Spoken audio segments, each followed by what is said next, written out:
I was genuinely allowing myself to be pushed by her voluntarily. And I could have left if I wanted, but something I didn't understand was keeping me there, something that felt good to me. The reputation in the very, very small town was that, my teacher was crazy and cruel and unfair and manipulative and stuff like this. And a lot of people still think that today. The credit belongs to the man who is actually in the arena, whose face is marred by dust and sweat and blood. Hello, everyone, and welcome back to the Vitruvian Podcast, a podcast centered around the pursuit of truth and personal renaissance. I'm your host, Zach Shankin. Today, I'm joined by Tim Matz, also known as Move Like Human. Tim is a multidisciplinary movement coach focused on empowering people to take responsibility for their health through effective and accessible education. Tim is also a father, husband, traditional bow hunter, and the leader of a worldwide community of over 170,000 people relearning traditional and vital living in a push to return humans to their natural habitat, nature, the healer herself. I'm excited to learn more about his story and philosophies today. Tim, welcome to the show, brother. Thanks for having me. Yeah, I appreciate you as we were kind of going back and forth before the recording. It's been a week under the weather with the family, but obviously a lot of the practices you engender and embody on the timeline are aiding you guys in a speedy recovery and being resilient to the forces of evil that are pushing in. So it's good to hear that you guys are kind of coming out of it. But yeah, I appreciate you taking the time, and I just wanted to commend you as well for being super receptive and responsive for somebody who has a big platform. You were really quick to get back, and I really appreciate you hopping on today. Yeah, I mean, I think I've never turned a podcast down. Like, I think a couple podcasts I've been on, they haven't even come out yet. So it's like people starting a podcast and want to talk to me. And I'm like, the whole reason I got into doing any of this is because I want to do some good in the world. I want to help people. And so when I came on Instagram, I had no idea I was going to get attention like I did, but it was like one person. I remember one person sent me a message saying that they were deeply impacted by what I shared and that it just changed their world. And then like one local kid saw me at the co-op and came and gave me a big hug. And he's like, "You saved my life." And I was like, "All right, I'm in, not going anywhere." And so I get plenty of hate. I get plenty of, it's just this crazy world on the internet. You start to get that much attention, things get a bit pretty strange. So it's been a process of learning how to create boundaries around that while still engaging. And, I end up like having long conversations with people in my DMs, which is like not smart from a creator perspective, I guess, because it's not efficient with your time, but I'm genuinely trying to connect with people. So it's like Yeah, trying no, to I, just keep it real. I love that. And I think it definitely came through, especially I had only been exposed to your content on Instagram, and in preparation for this, I kind of wanted to hear a little bit more about your story, kind of immerse myself in your world, and listening to some of those other podcast appearances, it definitely came through that you are very heart-centered and actually just doing this to help people. And I like your style on Instagram because it is very raw. And I think that that's the magnetism, that authenticity draws people into your world. Because while you are delivering, in the social media world, people call it value or education or whatever, you're really just being a human being and sharing some of the lessons along the way. And yeah, I mean, I think it's awesome that you've talked about it before too, like that duality of we're in this modern world, so we have the ability to access the beneficial side of that, but also still humanizing the internet in that every one of those little likes, those little red hearts that show up, every one of those new followers, theoretically as a human being that you could completely change the trajectory of their life. And it's something that I've thought about a lot with this podcast. I'm closing in on 100-ish episodes, and we're still in the small early days, right? Podcasts might get 50 to 100 to 200 views, depending on the episode, but that's like a lecture hall of people that are sitting with your captive attention for 2 hours. And if they take one turn of phrase away, like that keeps me in the game as well, right? Like one of these people, one short form piece of content And on the days where it is harder to put stuff out, you have to remember like who are you cheating by not doing something. So it's awesome to see Mm, guys like yourself, high character individuals who just want to help in the arena. And yeah, I mean, I want the good guys to win, so it's important that we're kind of in a super noisy world trying our best to permeate signal. Um, I do want to honor your story. I really hate the lazy podcast question, like, how did you get here today? Like, what's your origin story? But I think you specifically have a very unique story that I also think can help a lot of people be seen if they're in the phase of their life where they're kind of wandering. Um, because as you've alluded to, you had a almost secondary growing up period later in life. So in the best way possible or in the way that you feel called to share right now, what would you describe or what would you say is the most important thing for people to understand about that period for you to understand where you are today and why you're doing what you're doing? well, yeah, I think that historically, men specifically have had curated and intentional rites of passage where we were forced into a time where we had to really face ourselves and question what our values are and what we're prioritizing in our life and to kind of find our medicine.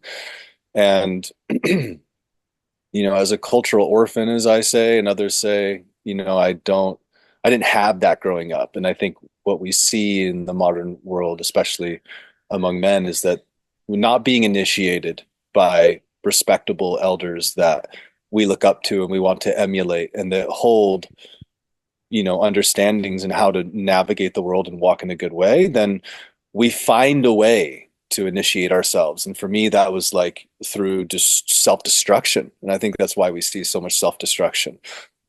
We put ourselves into trouble so that we have to find ourselves. And I had my fair share of that as a teenager, but it was like once I went on retreat and I lived on retreat for some time, I feel like that's where I really grew up. And that was a phase of my life where I was humbling myself to my teachers and um, yeah, getting really small, coming to the reality that like I actually don't have all the answers and I was seeking wisdom. And so I think that's the phase of my life that you're talking to, is that when I went on retreat, yeah, and learned about horses and began my horse practice. And yeah, I learned so much there. That's the beginning of my movement. My love for movement as a practice, as a means of self-cultivation, was through my first teacher, because that was his way. That the inner and the outer. It was the school of embrace, we called it, where it was like you embraced physicality. Um, we embraced the mundane. We embraced being in the world in a real way. My teacher was a computer programmer. He'd work like 70 hours a week on the computer. And he was also like just the presence of like I still this to this day. There's just no one I've met like him. Just the most dynamic, the most embodied, the most genuinely joyful, the most just like connected to that special presence that lives outside of the personality and all the stories we're told, and is beyond and connected to everything. It's nameless, right? And so he just lived that, and you could just it's just an incredible transmission just being with him. But the way he lived also gave me that yeah, just the resolve to not walk away from the world as like some modern yogi and just like go into my practice and like lose myself into some transcendent experience. He just like, yeah, he really embraced it all. It was a truly tantric path, not in like the Western sexualization of tantra, but in like the school, just the embrace of everything is divine. And I loved that, and I needed that because a large part of me, for ever since I was like 16 years old, just wanted to give the middle finger to society, and I did for a while. And I wanted to just leave it all and I still battle with that to this day. It's like this thing inside of me. Like I joke about just being like, I'm just gonna go boop and just delete my Instagram and just say, peace out, guy, bye guys. But I won't do that. But part of me just wants to live with my bow and my family and my boys and just be out in the woods and just like never go into town. But he gave me that teaching, the importance, right? Because there's actually nothing unholy about our terrestrial existence. It is heaven on earth for me, and that's like I want to bring that. I want to hold my expansive transcendent nature, but also be deeply awake inside my body and bridge that into the reality. And I love this planet. Like I love this earth. I feel deeply at home on this planet. And I don't want to cultivate Mars and leave to Mars. I like it here. And so I'm like, to me, it's something worth standing up for and fighting for and recognizing as our home. And um, so that's kind of at the heart of my message is like embracing our animal nature. And my secret mission is to get people to understand and experience themselves beyond their personality and the stories and narratives that they hold, and you know all the cultural things and the tribal things and all the things that give us some sense of meaning but keep us divided. So yeah, that was a long-winded way of saying that that was the most pivotal time in my life for sure. I feel like I actually started to grow up and rehumanize, and I think I'm still on that path. I don't think it ever ends. And yeah, I'm trying to just maintain that humility and keep cultivating myself. I have my own challenges just like everybody else. I really love that, and so much to go into. I would love to dive into your time on retreat, but I love where you ended that, which is, I wrote a piece a while ago talking about, or actually did a YouTube video as well, and it's this idea that you actually can't fall off, you can't exit the path because even Mm, the mistakes and the stumblings, that is also the path. mm, Um, and this idea that life is this kind of continual pursuit. And that was, I love that you talk about kind of embodiment because a lot of my realizations over the last year or so have been bringing these seemingly dual worlds of like the very spiritual, the philosophical, the realm of ideas, the heavens, and the very material, like the training, the disciplines, the just living day to day in the materia. There isn't so much separation, and actually like this reality, like you said, is a spiritual playing ground as much as it is material. That was one of the things I had my first mushroom experience this year. Up to that point, I really had not consumed any drugs. We have a different origin story, you and I. And I personally was really one of the things that I was positively surprised by was the fact that even though, I did experience quote unquote this like 5D experience, very classically psychedelic, I was so excited in the come down to return to the 3D and how much I loved the material experience because in that infinite expanse, it's very boundless, but it's also super ungrounding. And obviously, like if you take the spiritual perspective, this whole thing, you, I, the material experience exists for a reason. Like whether it's an individual that created it, a collective that created it, we logged back into the whatever story you want to place on top of it. Um, it's happening for some sort of reason. So the point isn't to, like you said, become completely ascetic. I think that they're almost like missing the forest for the trees, that kind of school of thought, whether it is the yogic tradition or the Orthodox tradition. Um, so I love that idea of embodiment. On retreat, you did have discussed or at least alluded to before, and I'm not sure how much you're willing to or open to getting into, but I'm very curious about. You've said that people externally will claim, and even you might self-admit that one of your teachers was pursuing or using techniques that are considered left hand. And I'm really fascinated by esotericism and the occult.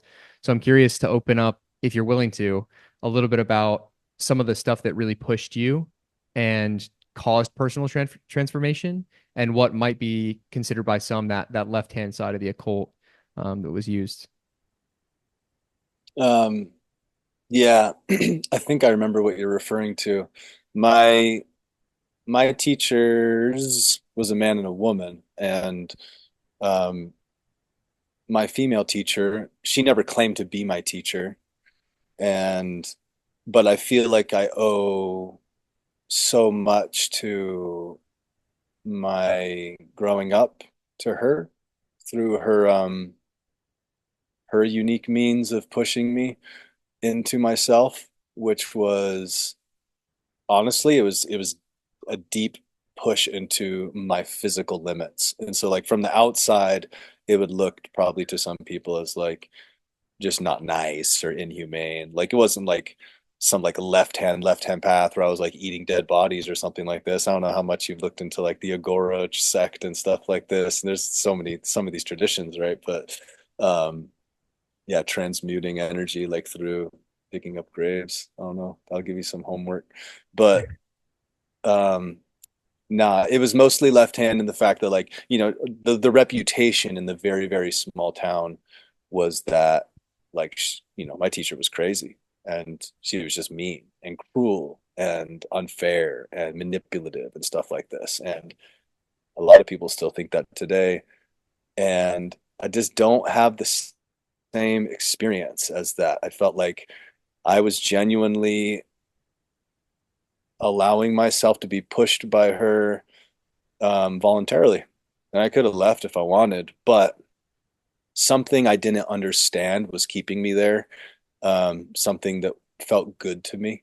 And, but she'd have me just move my energy. Like she would have me like move giant piles of stones, like from one spot to another. I didn't know why she was having me do it, but there was actually no reason except for me to get deeply into my physicality and move my energy because I was just very like yin and like soft and um like yeah, just coming just very soft and pretty disembodied. And like I said, like their approach is just is a full embrace of physicality. It's like you need to be strong and you need to be clear to be able to like hold this expansive, sometimes really altering transcendent experience of consciousness that you experience through deep internal practice. And so if you don't have a good grounded physiology to like to be in that, then it can be very disruptive and even counterproductive. There's plenty of people just going getting far out in their practice. It's all possible. It's right there. I mean, consciousness is a wonderful thing and it's very seductive. And but you need to have, at least in my experience, we needed to have a balance of deep physical practice to balance, just to keep us in balance. So nothing super weird or super far out as far as left hand, just like, you know, but she'd like call me names, she would smash my ego in ways, like she was like a dragon. Um, but honestly, like when I look back, like I'm not like she wronged me, like I just feel like she was actually just speaking to a limited aspect of my being and testing me and pushing me. So yeah. Yeah, I mean, a lot of pretty powerful language came up, like words like manipulative or abusive. I'm curious what might give an outside observer that perspective, because like these aren't like light language. It's not like, oh, she pushes her students pretty hard. She can be a tough coach. This is a little bit past that and beyond that. Um, and nothing you've shared thus far like uh alludes to that sort of fact. Yeah, I mean, well, like, it's in a small town, people just hear stories and they make up stories and like Mm, it's they play telephone happens just inevitably as stories travel. But like, if she called me an idiot, if she was like, "You idiot, don't do that, do this," or something like that. Someone on the outside would be like, how could you let someone talk to you like that? mm, You're like, there's this notion, especially in the Western world, where like you are a god unto yourself and that you are your own teacher. And although that is true, I think that it takes it takes that, like, it's a very deep potential pitfall for people on the path of self-realization, because it's like the Dzogchen understanding that, like, you don't need to meditate because you are meditation. Like, Westerners take that and they think they don't need to do their practice because they are practice, and it's like, you missed it, in my opinion. And so it's like, yeah, I just think that there is a very profound and appropriate place for humbling oneself to a teacher. And it's obviously a slippery slope in today's world, because there You might are actually pick the there wrong are in teacher. there are in fact some manipulative characters that we've seen that have taken tremendous advantage of people for, sexually, and for money, and like all this stuff. And so I get it, and it's not like I have an answer for that. There's no affirmation you can say that's going to protect you from that. You just have to cultivate discernment. And not everybody needs needs or is and it's not, maybe not appropriate to have that kind of relationship with a teacher. It has to be really obvious to somebody, and it has to kind of hit you over the head. And that's how it was for me. Um, so yeah, I mean, it's such a delicate balance, right? It's like we don't want to outsource our power. We want to find our power, but we want to also be humble and realize we don't have all the answers. And people who have treaded a path and can see things that you can't see, well, that's really valuable. Although hard to metabolize sometimes, it's still really valuable. And so I love teachers. I'm always seeking out new teachers, new coaches, new teachers. Like, I always want to know, I want to see what I can't see. And so yeah. I love that. And I think as simple and material as the analogy may be, I think it's very helpful. I always come back to the sports analogy for coaching and the guru archetype. It's Mhm. that the coach can never step on the field and play for you. They can't actually shoot the shot. Their role in the relationship is to bring out the best athlete in you. And Mhm. anytime that relationship feels skewed or that isn't the polarity that you're experiencing, that's when it is kind of a shadow guru or one of these kind of more manipulative coach archetypes. Um, I'm curious though, especially because she was giving you kind of that harsher, structured, ordered, pointed, masculine um, coaching or leadership or guidance. Do you feel like that period of time was a sort of reparenting for yourself? Maybe. I'm not really sure. I mean, yeah, I mean, I thought I knew more than I knew. Like, I just came in there just thinking, like, I like study nutrition, and like I do fasting, and I don't know, just came in like a loaded gun. Like, it's just like my cup was full when I got there. And she was just like, "Well, I'm just gonna smash your cup," you know? And I knew that. I knew what she was doing. And it doesn't mean it was easy to go through it, but like, I saw how it was shaping me, and especially in hindsight, I look back and I'm like, "Oh wow, that was really beneficial for me." I You mentioned kind of being very much in the feminine and like loosely formed and flowing with life before this kind of retreat period. And I think anyone that would look at you now with the beard and the grizzled aesthetics, the tattoos and everything, you're embodying at least externally a lot of classically masculine. And I think even with the physique and the movement practice, I think you hold that space obviously as the father and husband, the masculine head of the household as well. Do As someone who is also tattooed as well, I think it's an interesting decision when people decide to go heavily inked. Was that part of your life coming up? And then was that something that you feel like was kind of a character development in your story? Because I think people that like go all the way, and you're like obviously a heavily tattooed person, I think there's an interesting psychology involved. I'm curious if it was like very conscious or it was kind of an unconscious developing throughout your life. Yeah,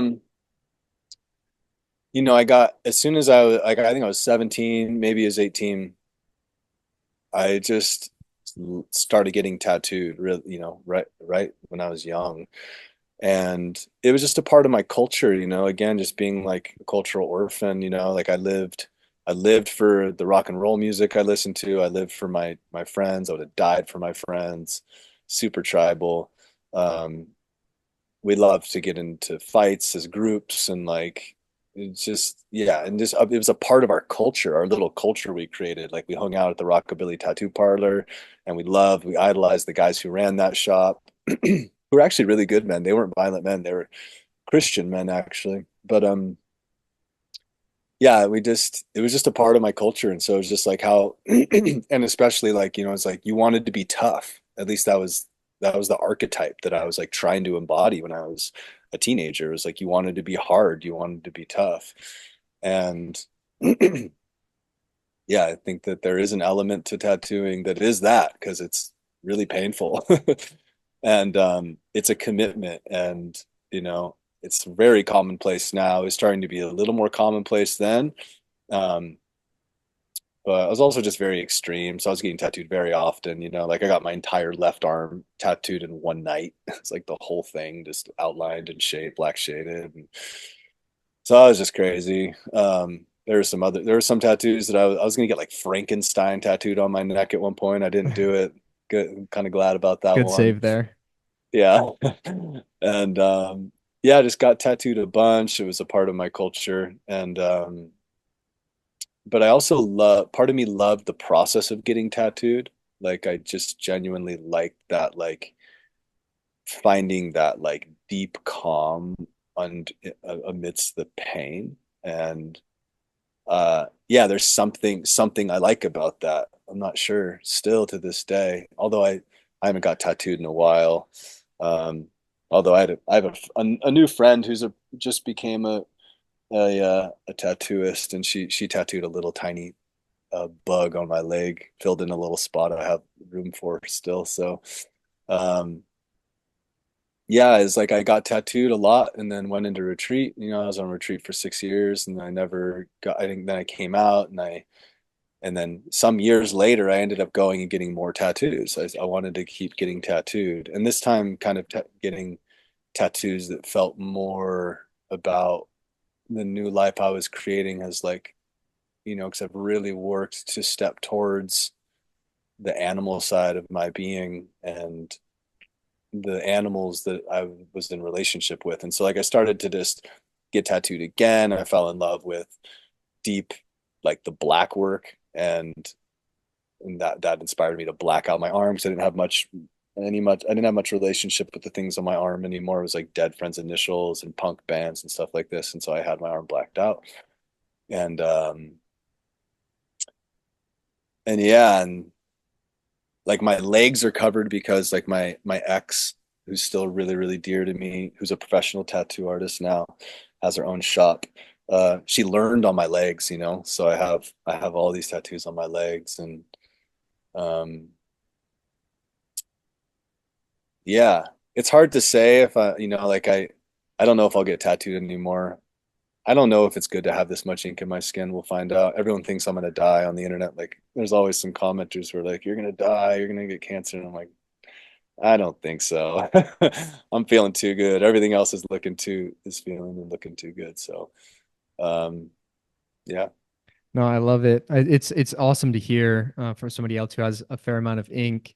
Nowhere near there yet. I think I'll probably be getting tattoos the rest of my life, and I'm connected with a fair amount of people, especially on Twitter, with in this kind of alternative holistic health space, and I get the same thing. Oh, you're permanently dosing your body with heavy metals and all this.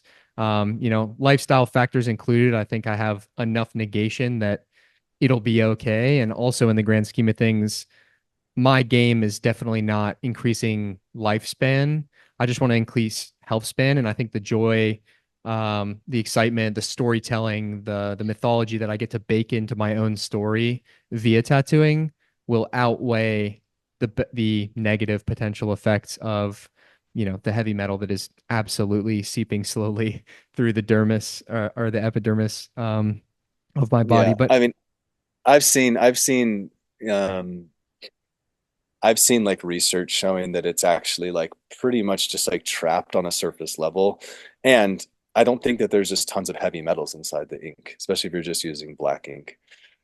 Like the ink I use, I think is mostly like made of like insect shells or something. It's like shellac. It's like it's not like you really want to eat shellac or put that in your, you don't want to like, but like what's actually going to happen. And I think you'd probably get some real feedback like as far as you'd be getting ill. I think Yeah. I view illness as a detox. And like if my lymph was really so backed up from all my tattoo ink, I think I'd be ill. And like I don't get ill. Very, very, very, very seldom do I get sick. And tons of energy, virile, strong, 40 years old, whatever, you know. Yeah.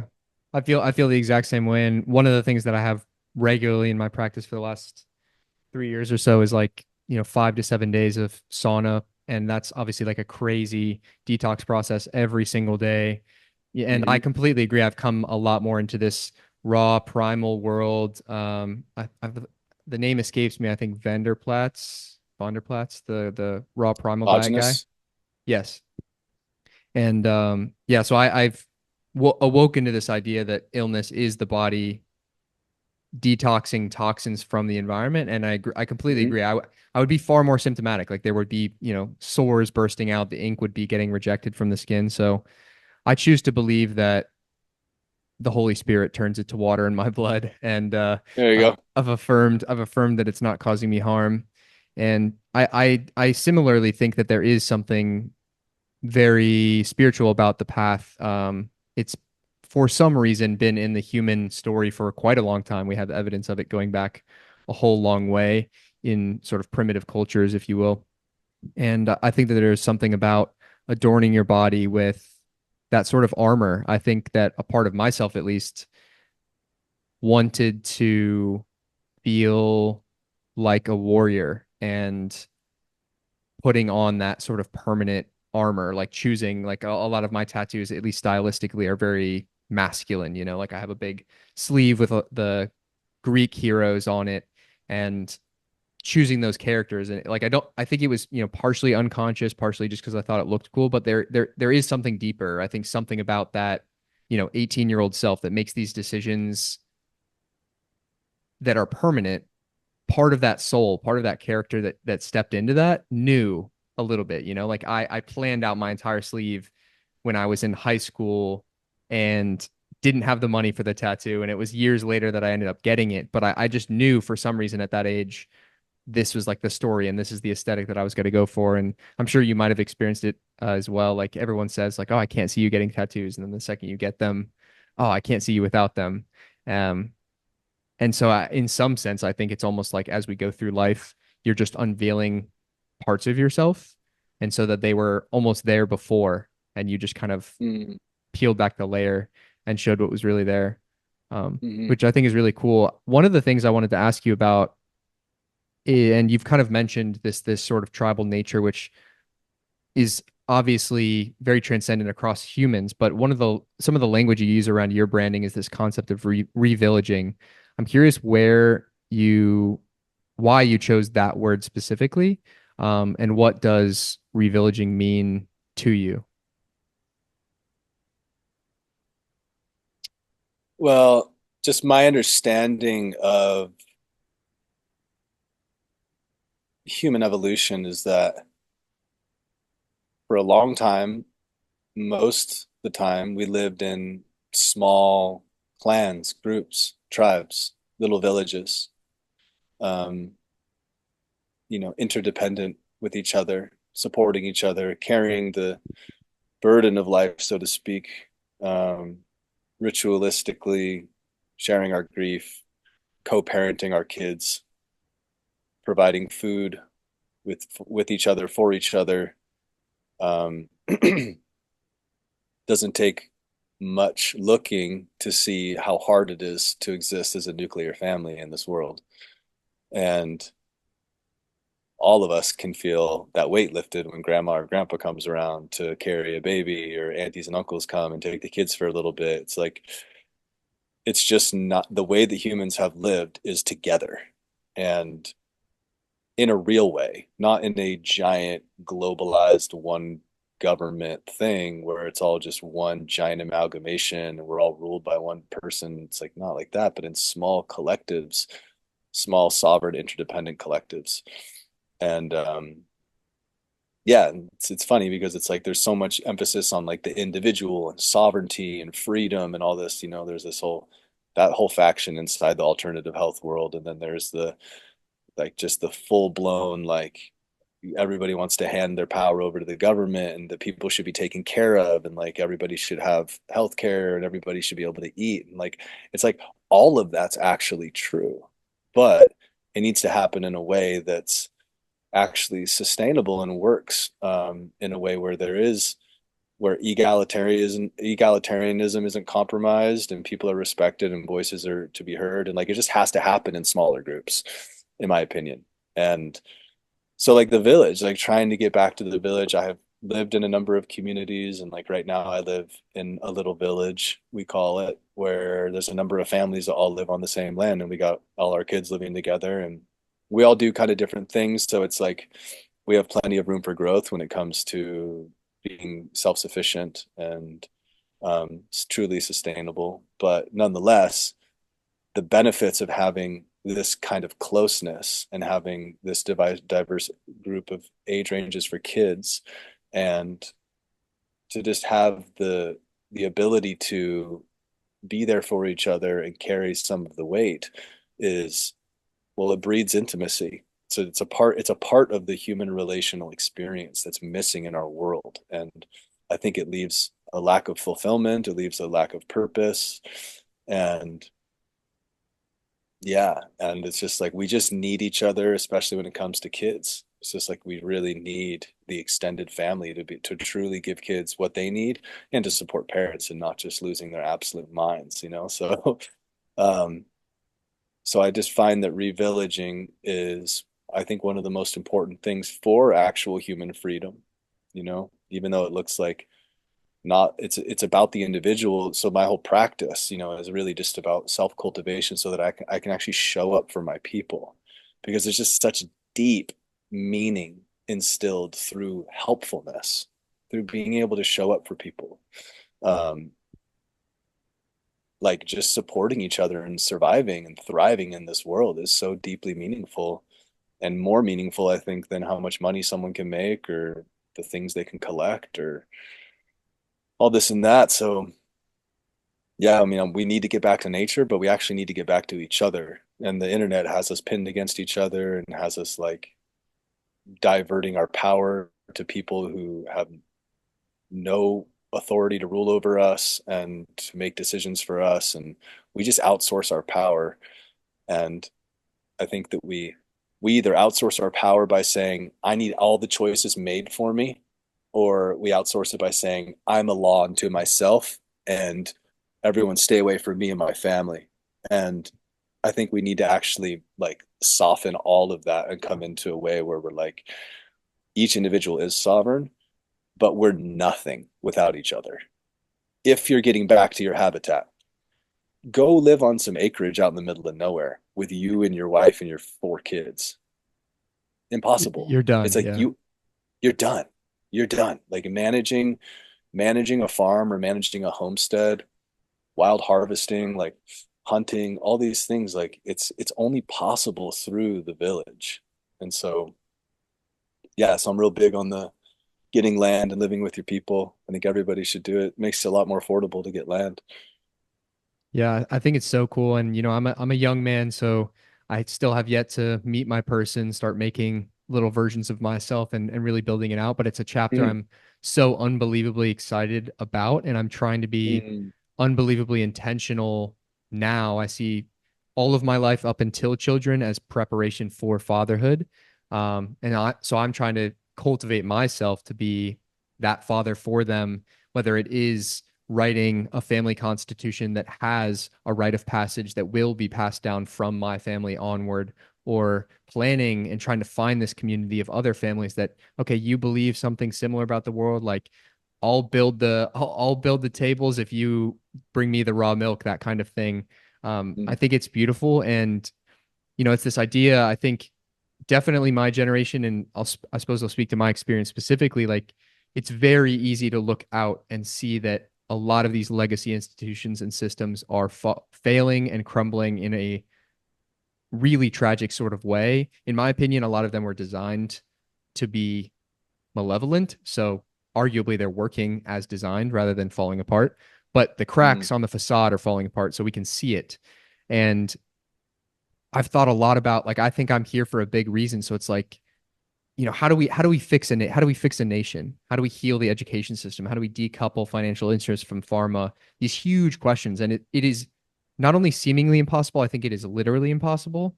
So I wrote this kind of article parsing my thoughts together, and I created this idea of like spheres of vitality. And it's like you're describing. You start at the center point, which is your personal vitality, and it is only when your cup is overflowing with vitality and energy and health that then that man can pour into his family. And then a vital family, they can go into their community and start giving back as well. And then once you have the community level, everybody needs to educate their kids. Maybe we start talking about what an alternative education system looks like. Okay, now we've built like a little system. That system then can theoretically be given to an adjacent community. Okay, now we're starting to get to the level of like we're starting to heal the systemic level change. And then enough of those communities together, that's what a state looks like. And then we get to the state and then potentially a nation level. But again, it starts very much so at that individual level. And I also think it's a very empowering message as well, because as someone who wants good for the world and wants to work on these systems, you can take the black pill very quickly because it's like, where do I even start? Like, I don't even feel like I'm voting, my vote matters, or like I'll ever vote again, right? Like, I don't even know how to poke that giant bear to even start. Well, surprise, it starts with you going outside and like seeing the sun and putting your feet on the ground and eating the right mhm, food and cultivating some sort of prayer practice and whatever it looks like to bring your energy up.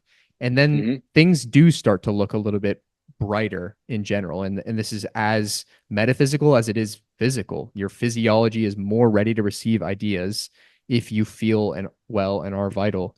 So mm, I love the idea of revillaging because in these little internet circles, we're starting to see these like digital versions of it.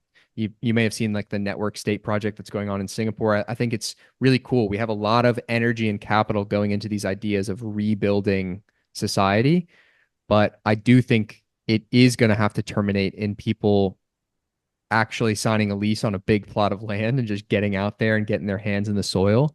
And it's very exciting to me because I think it gives the adults in charge of the project permission to like be like kids again and like learn skills that aren't being passed down, right? Like my parents, I've never personally gone hunting. So that's a skill I need to unlock. I need to learn how to cultivate soil and like raise things. And so again, the I love the language around revillaging because it's this return to something that we know deeply and mhm. intrinsically, rather than a new education altogether. It's something that is actually already in you, just again to be rediscovered or re-uncovered. Yeah, well said. You Um, got a I'm good plan. That's a good plan. I think hold that plan. That's a good. I like that. I mean, because it has to happen on that small level, you know. Like you said, I agree. There is we're not going to transform this mess from a top down approach. Like it has to happen in a truly grassroots way and in small ways. And it starts at the individual and it needs to start with small collectives coming together to demonstrate and embody the freedom that is right there for us. We can cultivate our own food. We can harvest our own food and we can, yeah. So it's obviously it's very complex and there's all sorts of other things that are entangled now. You know, we got roads and it's like, you know, we've been dealt these cards, right? And so like we have to be realistic about that. But at the end of the day, we can't escape our biology. And I think a lot of what we're feeling as far as lack of purpose, lack of meaning, lack of place is because of these core evolutionary traits that we just skirt past or are ignorant of or we stuff down because modernity has given us a completely different set of cards. And so I have compassion for everybody wherever they're at, but the truth is that we actually just have to get back in some way. Yeah, 100%. And I do think it, unfortunately, and I'm sure you get this kind of feedback on your content a lot, like there is a certain level of inaccessibility for people, and it's a lot of it, in my opinion, is cope, right? It all starts in the mind, and so a bunch of people are going to push back and say, "Oh yeah, yeah, it's easy for you to say. You live in the woods, right? Like you can go outside and see the sun and touch the grass and yada yada." But it really has to, you have to make the decision. It starts in your own psychology, and from there, the opportunities begin to present themselves because I even have placed myself conceptually in a place where, okay, I'm now in a city. I don't want to be in a city, but for some reason, work has required it, or some sort of tragic event happens in the election, and now I'm trapped in a big concrete jungle. How do I start going about living the most vital life possible? Well, at least for now, the sun isn't completely blocked out. So every single day you can go get under the sunlight. You can look at the sunrise and sunset every single day and find where in the city the sun peeks through the buildings. That's a Mm, place to start. You can filter the water that's getting on and into your body. Okay. Light, water, magnetism. If the ground is actually concrete, you're grounding. It doesn't have to be grass. Um, you've already gotten the foundation and the pillars of your vitality checked off, and you haven't had to take this retreat to the middle of rural Idaho. You can do that in New York City. And in the center of that city is a giant jungle. We have Central Park. But a lot of those options are close to people. And it's actually been crazy over this last year. I've done a fair amount of traveling across the world. And I'm somebody, I just love the coast. I think, blood memories harken back to a people that lived on the ocean. So I try to seek it out as much as possible. And it is remarkable to me across the world, whether it's coastal Spain, coastal Italy, just really anywhere. I always make my effort to get out there, and I'll be the only guy walking around who took my shirt off or took my shoes off to walk on the sand. And again, it's like the actual resource itself isn't the limiting factor. It starts in the mind. These people either mm, aren't aware or don't believe for some reason that it's like important. And so I think that that's what's really awesome about somebody like your platform is it's very almost jarring to the modern mind. It's like, who is this animal man living in the woods? He's covered in tattoos. He's crawling on all fours. Like he's not wearing shoes. And I think that's so awesome. It's like you're marching to the beat of your own drum in such a dissonant way to the modern aesthetic that I think it is cracking through to people. And it's something that I've tried to engender. I lived for the last 8 to 10 months or so in Bali, Indonesia. I'm currently recording this in Lombok, Indonesia. But I had a friend in Bali. We went to dinner one time. He wasn't wearing shoes. I was like, "Oh, did you just come from a surf? Just come from the beach?" He's like, "No, I just, don't really wear shoes that much when I'm here. Like a lot of restaurants will let you walk in without shoes." And I was like, "You know what? Yeah, like I don't need to wear shoes." And so I just stopped wearing shoes for the last however long it's been, case dependent. Obviously, certain places require you to put them on, but it's small stuff like that like when I return to the US this year, I'm gonna really try to hold on to like in as much of a lost boy sense as possible, because it really not only brings the material, like yes, I'm gonna be grounding more often, but also something very childish and play and boyish about that um, nature. And I think that it's small stuff like that like little bits of rebellion, little bits of pushing back against the machine that are going to be extremely powerful. And it also gives license to other people to do the same. mm, mhm. Well, this has been excellent, Tim. I know that it's getting late on your end, and I want to be respectful of your evening. There's so many things I want to ask you about and rap about. So hopefully this will be kind of an ongoing dialogue between ourselves, potentially a future podcast as well. But there are three closer questions I ask every single guest on my podcast. So the first of the three is, if you could go back to a younger version of yourself and tell him one thing, what would that be and why? Stop talking. Shut up and listen. Cultivate the ability to listen. And I'd couple that with also find find wise old people Mm, that you respect and learn to listen. I love that. Secondly, what is one quote that has always stuck with you or that you try to live by? One quote. Um,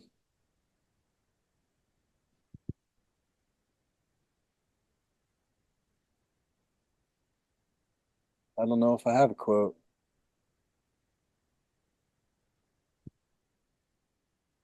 Yeah, I don't know if I have a quote. It's almost fitting as a man who lives in the embodiment. I'm just out here No, I quote actually free. I really love that actually. Like I almost feel like that's really perfect. Um, and then the third and final is what do you believe is your unique gift to give the world? Hmm. Just honesty. Hmm, I think honesty, uncompromising honesty has been is the main thing that has been so important to me. And for many years, it left me alone and really poor. And I've just never compromised on what is true to me and saying what's true and living what's true. And it's nice to see that people like that. So easy for me. I'll keep doing that. Keep keeping it real. I love it. Tim, where can the people find more of you and what are you working on that you're excited about? Um, the best thing that I put so much energy into and that's getting some more attention lately and just getting awesome feedback on is my app, where I basically try to provide my entire approach to movement and living. And it's my answer to what I think is a big need, which is just accessible education and inspiration around these things we've been talking about. Training.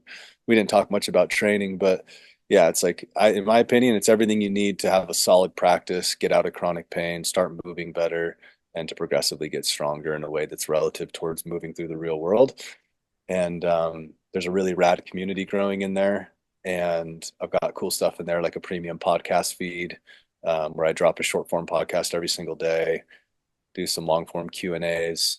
That'll be expanding. Got some skills, a skills section in there where I teach traditional archery if someone's wanting to get into traditional archery. Optimized section where people can learn about light and magnetism and things like this and how to eat like a human. I got a whole section on the benefits of regenerative agriculture and how to eat for regenerating plants, planet and human. And um, yeah, it's I do 3 live trainings in there a week, which is pretty cool. And yeah. So you can go to my website, timmatz.com, TIMMATZ.com, and access that. And I also coach people one-on-one, for people who need that level of accountability and coaching. And I really, really, really love that too. Love the work. I love working on the deeper, more intimate levels with people.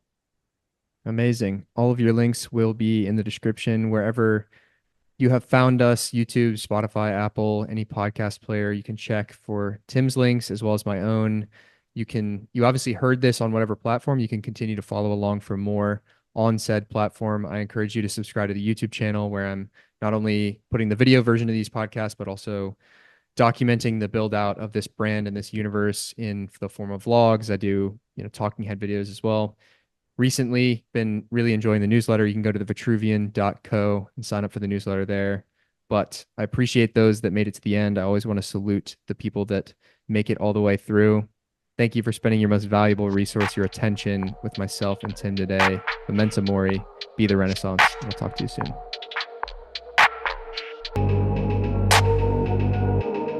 And if he fails, at least fails while daring greater, so that his place shall never be with those cold and timid souls who know neither victory nor defeat.